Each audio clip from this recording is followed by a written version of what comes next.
Assalamualaikum warahmatullahi wabarakatuh. Kembali di channel Fir Dokumentari. Pernahkah Anda sadar kalau obrolan paling seru yang kita nikmati seringkali adalah obrolan yang isinya hanya membicarakan orang lain? Tanpa sadar, kita terjebak dalam lingkaran nyaman yang justru membongkar aib dan kekurangan teman, kolega, atau bahkan tetangga kita. Kali ini, kita akan menyelami bab ke-8 yang membahas gibah. Islam tidak memandang gibah sebagai sekadar kesalahan lisan biasa. Islam menganggapnya sebagai kejahatan karakter yang sangat mengerikan. Namun, muncul pertanyaan mendasar. Mengapa membicarakan fakta yang buruk tentang orang lain tetap dilarang? Bukankah itu berarti kita hanya berbicara jujur? Banyak yang mencoba membelah diri dengan alasan, tapi kan yang aku omongin itu beneran terjadi. Itu bukan bohong. Mari kita dengarkan definisi langsung dari Nabi Muhammad Shallallahu Alaihi Wasallam. Ketika ditanya mengenai gibah, beliau bersabda, gibah adalah menceritakan sesuatu tentang saudaramu yang jika dia mendengarnya, dia tidak suka. Beliau kemudian menambahkan, jika apa yang engkau katakan itu benar adanya, maka engkau telah berbuat gibah. Namun, jika apa yang engkau katakan itu tidak benar, maka engkau telah berbuat fitnah. Perhatikan baik-baik, gibah adalah racun yang merusak. Meskipun ia disajikan dalam kemasan kebenaran, ia tetap dilarang karena menyerang kehormatan, aset paling berharga bagi setiap manusia. Al-Quran memberikan sebuah analogi yang sungguh mengerikan. Allah berfirman dalam surah Al-Hujurat, yang artinya, dan janganlah sebagian kamu menggunjing gibah sebagian yang lain. Apakah seorang di antara kamu suka memakan daging saudaranya yang sudah mati? Tentu kamu merasa jijik kepadanya. Bayangkan kengerian visual dan rasa jijik dari analogi ini. Orang yang bergibah diibaratkan sebagai kanibal moral, memakan bangkai saudaranya sendiri yang tidak berdaya. Ini menunjukkan betapa besar pelanggaran gibah terhadap martabat kemanusiaan. Lalu, mengapa gibah sedemikian berbahaya? Setidaknya ada 3 dampak fatal. Pertama, gibah merusak pondasi hubungan dan kepercayaan.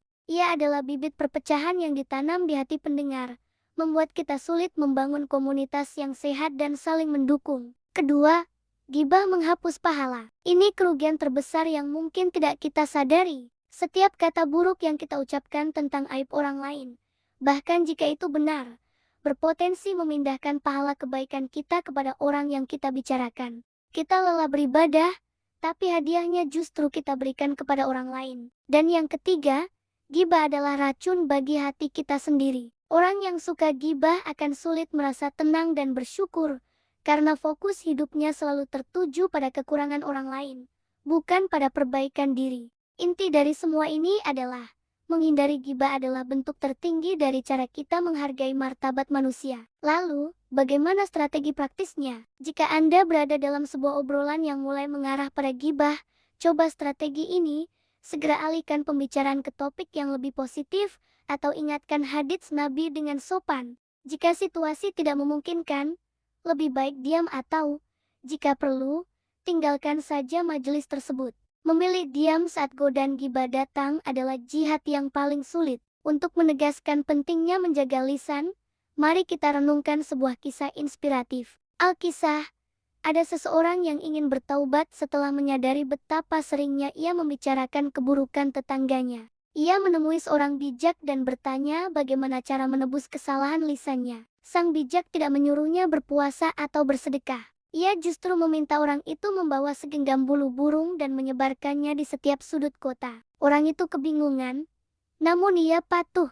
Setelah selesai, ia kembali kepada sang bijak, berharap mendapatkan instruksi selanjutnya. Namun, sang bijak hanya berkata, "Sekarang, kumpulkan kembali semua bulu itu." Orang itu terkejut dan memprotes, "Mana mungkin, angin sudah membawanya entah kemana. Saya tidak akan pernah bisa mengumpulkannya kembali sepenuhnya." Sang bijak tersenyum penuh makna, dan menjawab, "Itulah gibah. Sekali kamu mengucapkannya, kata-katamu menyebar luas bagai bulu yang ditiup angin. Kamu tidak akan pernah bisa menariknya kembali. Apalagi memperbaiki semua kerusakan reputasi yang telah kamu hancurkan." Kisah ini mengajarkan kita bahwa menjaga lisan di awal jauh lebih mudah daripada memperbaiki kerugian yang ditimbulkan oleh sepatah kata. Kesimpulannya, lisan Anda adalah cerminan hati Anda. Pilih mana, menjadi orang yang sibuk mengurus hidup orang lain, atau menjadi orang yang sibuk memperbaiki diri sendiri dan menghasilkan karya. Seperti pepatah, small minds discuss people, great minds discuss ideas. Gunakan lisan Anda untuk membangun, bukan untuk meruntuhkan. Mari kita mulai hari ini untuk mengurangi gibah dan memperbanyak karya yang bermanfaat. Sampai jumpa di materi selanjutnya. Wassalamualaikum warahmatullahi wabarakatuh.